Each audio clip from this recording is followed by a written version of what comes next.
Maravilha. Essa é a nossa 7ª lição sobre o deserto. Pensaram que eu não ia ter muito o que falar sobre o deserto, não é?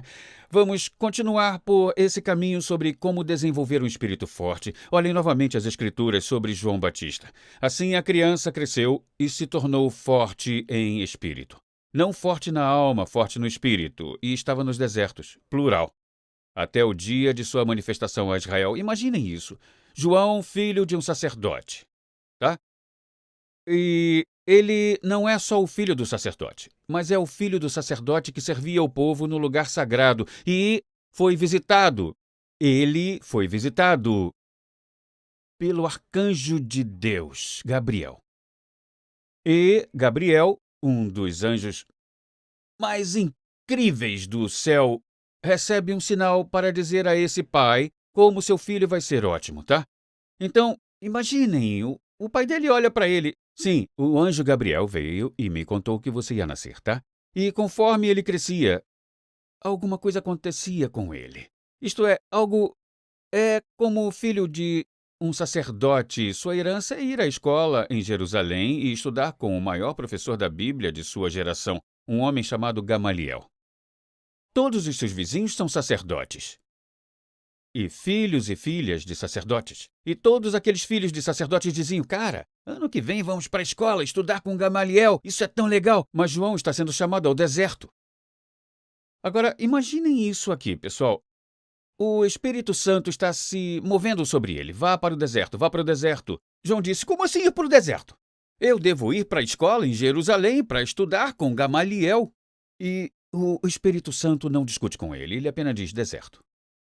Espere um minuto, dá um tempo. Se eu for ao deserto, não serei consagrado pregador. Não serei convidado pelas sinagogas. Ninguém vai me convidar para pastorear. Eu serei desclassificado. Deserto.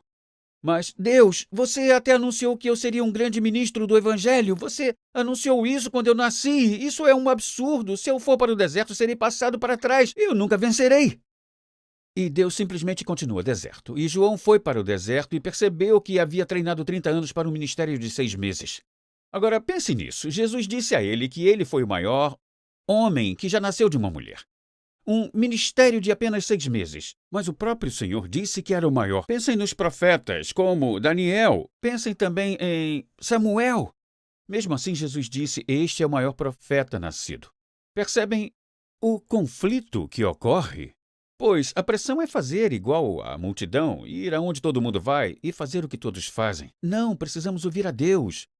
É importante que entendamos isso. Então, o título dessa lição é Não dê à luz um Ismael.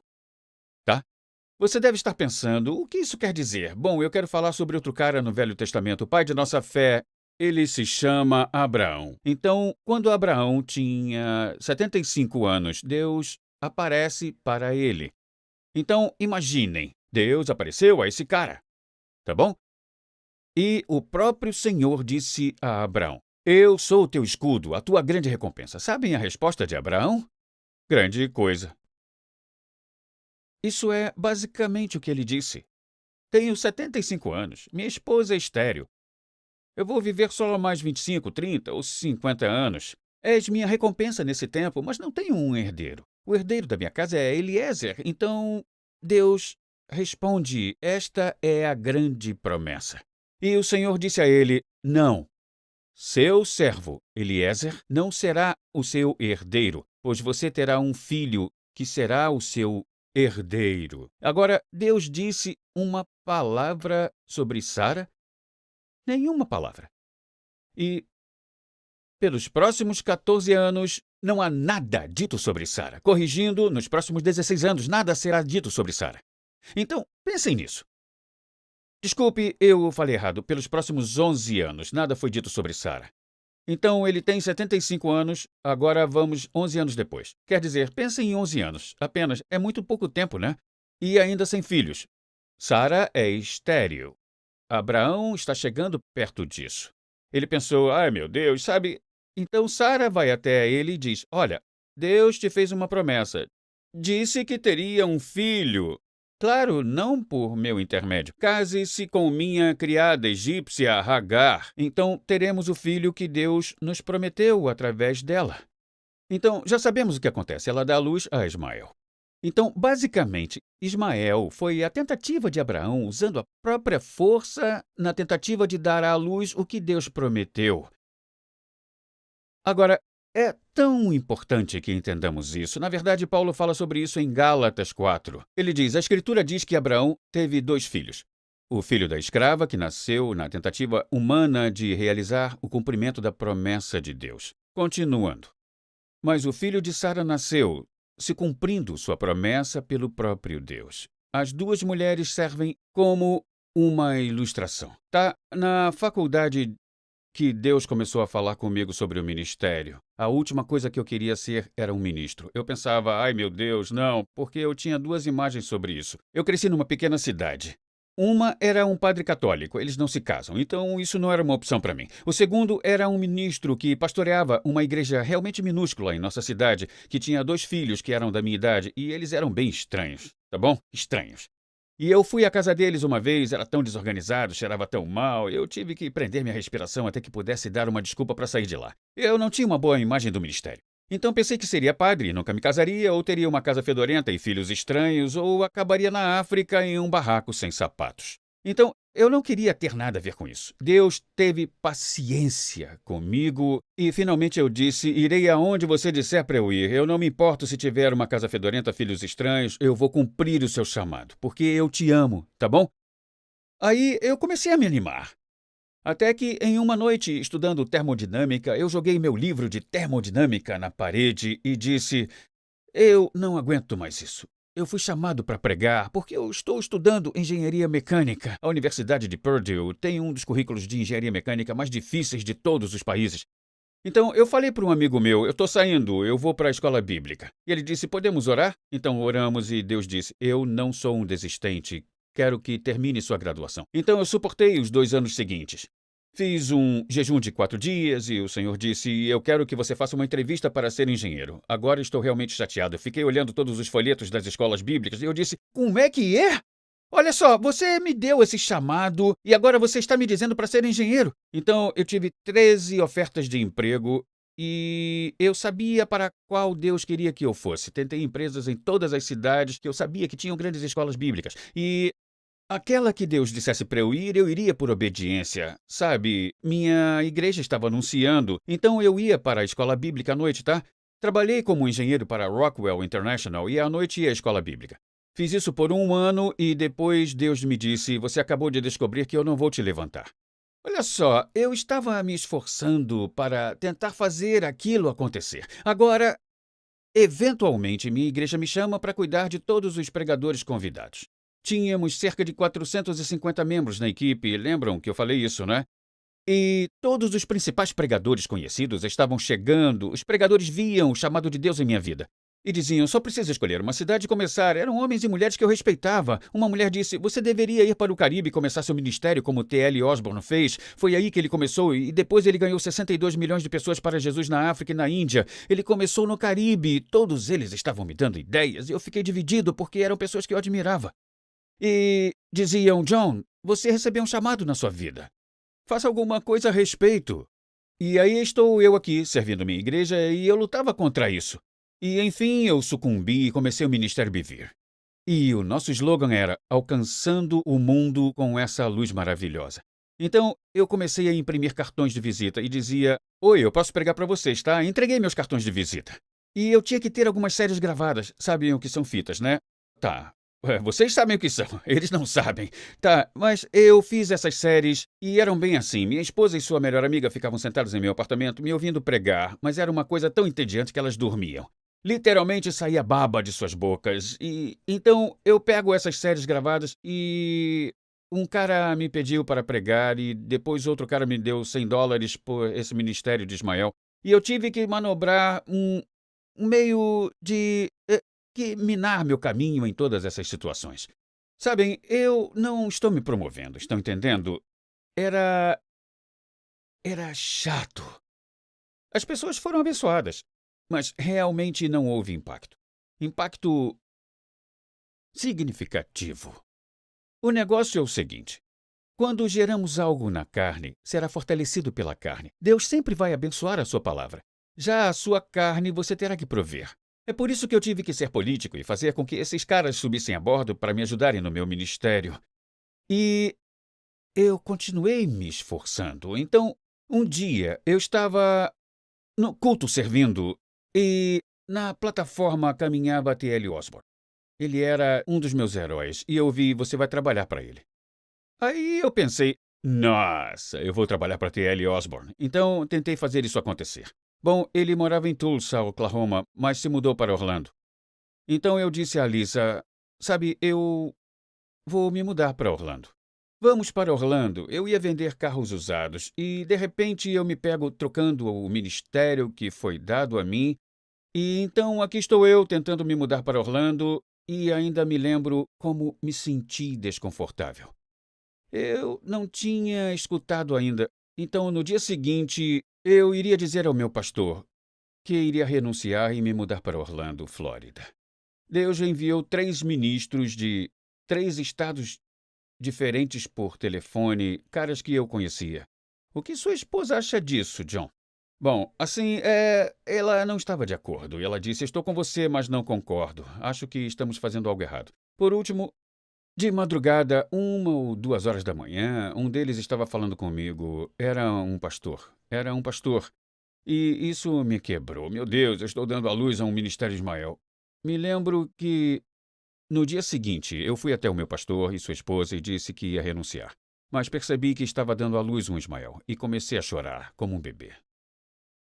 E então eu saí daquela reunião e jogamos basquete, os pastores e todas as pessoas da equipe. E eu me lembro, eu estava me preparando para jogar basquete e meu telefone tocou. Era a T.L. Osborne. Eu estava: peraí, dá um tempo, John, estamos voltando para Tulsa e Daisy e eu queremos um assistente. Queremos que você comece uma igreja para que possamos estabelecer igrejas nos lugares de todo o mundo onde pregamos o evangelho. Eu fiquei 2 horas no telefone com ele, eu fiquei pulando para cima e para baixo. Aí eu fui lá para fora. Eu pulava tão alto que quase batia no teto. Eu pensei, eu me lembro que senti uma confirmação em meu espírito e disse: Deus, espera aí. Você não pode fazer isso. Me disse que eu trabalharia para ele. Eu tive certeza de que trabalharia para ele quando vi na nossa igreja. E ele me disse isso antes de eu começar a trabalhar para a igreja. Mas eu não estava acreditando naquilo tudo. E eu me lembro, lutei contra isso por 3 dias. Mas no terceiro dia, bati o pé no chão e disse: eu vou trabalhar para ele em nome de Jesus. Confirmado. Uma das coisas mais perigosas que fiz quando era um jovem cristão. Então, eles voaram conosco, nos entrevistaram por 5 horas, nos apresentaram a toda a sua equipe. Tínhamos lugar para morar, nós voltamos, mas eu continuei orando e, pela misericórdia de Deus, a confirmação voltou. E eu estou, sei lá o que fazer. Agora meu pastor ele anunciou para toda a igreja porque eu me tornei uma pessoa visível. John e Lisa vão trabalhar para a ETL e Daisy Osborne. Eles ganharam 62 milhões de pessoas para Jesus naquela época. Um incrível homem de Deus.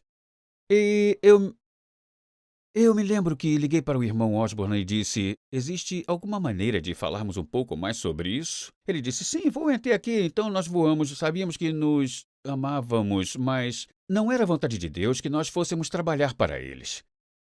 E aí voltamos. Me lembro de entrar no escritório do meu melhor amigo, um dos pastores assistentes em nossa igreja. Eu disse: eu me sinto desse tamanho aqui. Sinto que posso passar por baixo dessa porta aqui. Foi anunciado para a igreja toda que eu vou trabalhar para o TL e agora eu não vou mais. Durante 2 semanas eu chorava como um bebê sempre que ia orar. Eu não conseguia nem orar. Eu pensava, estava procurando por isso há anos, isso é tudo. Me lembro que, depois disso, em uma manhã, eu gritei bem alto e disse: Deus, por que você não me deixa trabalhar para Ele?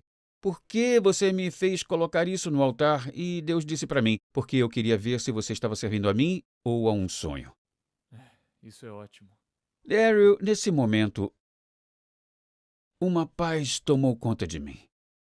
Meus olhos se abriram e eu pensei: tenho uma esposa incrível. Eu tinha esquecido que tinha uma esposa linda e incrível. Eu tenho um filho lindo. Eu tinha esquecido que eu tinha. Sabe, eu não percebia o que eu tinha. Moro num lindo apartamento novo, com piscina incrível. Sabe o que aconteceu?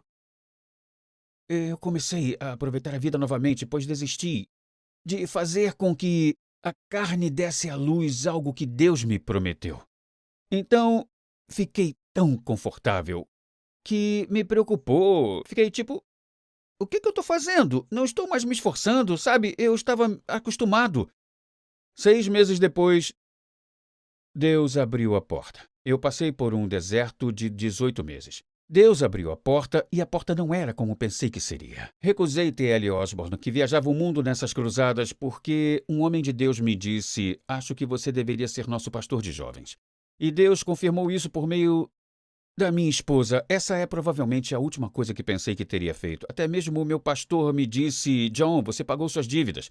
Você faz isso há 4 anos e meio. E isso não parece um passo à frente para mim. Eu disse: pastor, isso é Deus. Ele disse que iria me abençoar. E nos próximos 2 anos como pastor de jovens, Deus realmente começou a transmitir o que ele nos transmitiu. Isso é muito importante. E devemos lembrar, Deus faz promessas genuínas para nós. Mas se tentarmos ajudar Deus a cumpri-las, não me interpretem mal. Há momentos em que Deus diz, faça isso, faça aquilo, Ele coloca em seu coração, é melhor você fazer. Tá bom? Mas se estamos tentando ajudar Deus a cumprir o que Ele nos prometeu, estamos gerando um Ismael. Foi isso que aconteceu com Abraão e Sara, e é isso que eu não quero que aconteça com vocês. Porque Ismael e Isaque foram rivais pelo resto das suas vidas, e é até hoje. É por isso que Paulo escreve em Gálatas, esses 2 servem como ilustração. O que eu não quero gerar em minha vida é um Ismael, que vai lutar contra as promessas que Deus fez para mim, pelo resto da minha vida.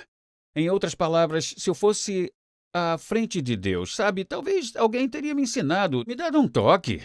Teriam dito, John, você está vivendo com um aperto no coração agora. Isso significa um desconforto, um arranhão em sua vida. Tudo parecia, sabe, eu vou trabalhar para o homem com quem eu sempre quis trabalhar. Ele é meu herói na fé, mas tem esse som, é algo errado. Eu não dei ouvidos a isso. A Bíblia diz para todos os que são guiados pelo Espírito, tá bom? Pois o Espírito testifica com o nosso coração. Ele nos fala lá.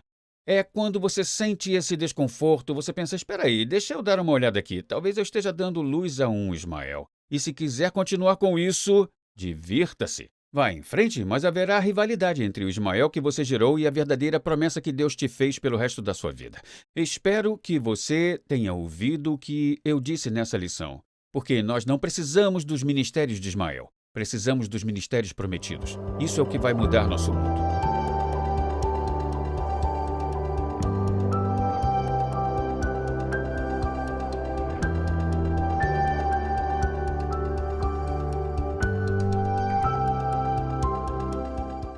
Apresentando Messenger X, uma nova plataforma de downloads e streaming de vídeo.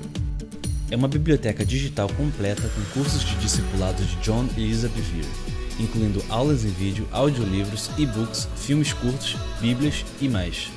Essa nova plataforma pode ser usada em todos os seus dispositivos e é completamente grátis em mais de 111 idiomas. Discipulado para todos em todo lugar.